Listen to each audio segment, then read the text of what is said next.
பற்றி எறிந்த தூய்மை பணியாளர் பிரச்சனையை வழக்கம் போல நிலைவித்துவான்களை முடிக்க முயற்சிக்கிறார் ஸ்டாலின். சங்க பிரதிநிதிகள் என சிலரை அழைத்து இந்த ஃபெயிலியர் மாடல் அரசு அளித்த சலுகைகளால் தூய்மை பணியாளர்கள் மகிழ்ச்சி வெள்ளத்தில் மிதக்கிறார்கள் என உருட்டுகிறார்.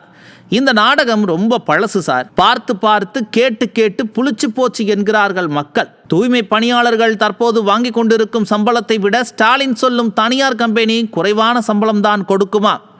இப்போது வாங்கி கொண்டிருக்கும் சம்பளத்தை விட குறைவான சம்பளத்திற்கு அவர்கள் ஏன் பணி செய்ய வேண்டும்? உலகில் ஊதிய உயர்வு கேட்டு போராடி பார்த்திருப்போம். ஆனால் ஊதியத்தை குறைக்காத என்றும் பணிகொடு என்றும் போராடிய அவலம் சென்னையில் தான் அரங்கேறியது. ஊதியத்தை குறைத்துவிட்டு வேலையை பறித்துவிட்டு காலையில் உணவு போடுகிறேன் என்கிறார் ஸ்டாலின். தூய்மை பணியாளர்கள் தானே, பட்டியல் சமூக மக்கள் தானே, சோறு போட்டா முடிஞ்சிடும் என திமுகவில் இருக்கும் பல முதலாளிகளில் ஏதோ ஒரு முதலாளி ஐடியா கொடுத்திருப்பார் போல. சாப்பாட்டுக்கு வழியில்லை என்றா போராட்டம் நடக்கிறது மிஸ்டர் ஸ்டாலின்?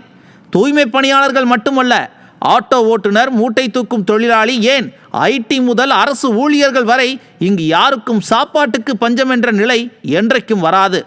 அம்மா உணவகம் என்ற ஒன்று அதிமுக ஆட்சியிலேயே இங்கு வலுவான கட்டமைப்போடு உருவாக்கப்பட்டுள்ளது. இப்போது பிரச்சனையே ஊதியத்தை ஏன் குறைக்கிறீர்கள் என்றுதான், ஏன் வேலையை கெடுக்கிறீர்கள் என்பதுதான். சம்பந்தமே இல்லாமல் சாப்பாடு போடுகிறேன் என்கிறீர்கள். ரஜினியின் கூலிப்படம் பார்க்க போன உங்களுக்கு எஜமான் படம் ஏதும் போட்டு காட்டி விட்டார்களோ? சாப்பாடு போடுவது, வரிசையில் நிறுத்தி வேஷ்டி சேலை கொடுப்பது, இப்படியெல்லாம் செய்தால் மக்கள் கையெடுத்து கும்பிட்டு காலடி மண்ணெடுத்து நெற்றியில் வைப்பார்கள் என நினைக்கிறீர்களா ஸ்டாலின்? தூய்மை பணியாளர்களுக்கு எது தேவையோ அதை கொடுக்கத்தான் முதல்வர்.